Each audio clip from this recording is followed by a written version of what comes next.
خوتي المتتبعين ديالي، السلام عليكم. كيف حالكم؟ كنتمنى هذا الفيديو يلقاكم في احسن الاحوال.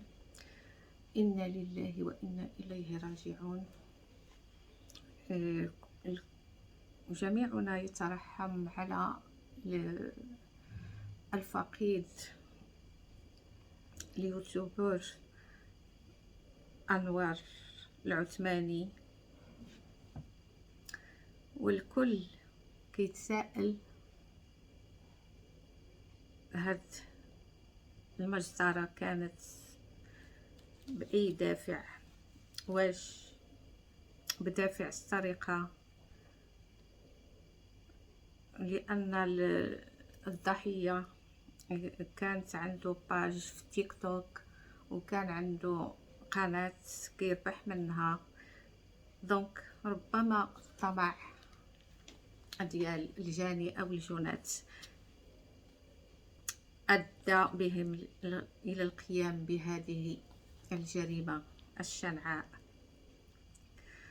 ربما كان بدافع الانتقام، ربما كان بدافع الغيرة، ربما كان بدافع تسفية حسابات، خاصة أن النفس البشرية أمارة بالسوء. ولكن عاجلا أم آجلا ستتضح الرؤية، وستتوصل الشرطة القضائية والعلمية لمعرفة الجاني أو الجنات الذين قاموا بهذا الفعل الجرمي البشع. وما هو السبب الذي أدى إلى ارتكاب هذا الفعل؟ فكيفاش هاد الجنات أو الجاني أعطاوهم قلوبهم يديروا هاد لاكت كريمينال؟ كيفاش كان بين يديهم هاد الضحية؟ وهذا عمل ما يمكنش يقوم به فرد واحد، فيمكن تكون هناك عصابة، خاصة وأنه معروف عليه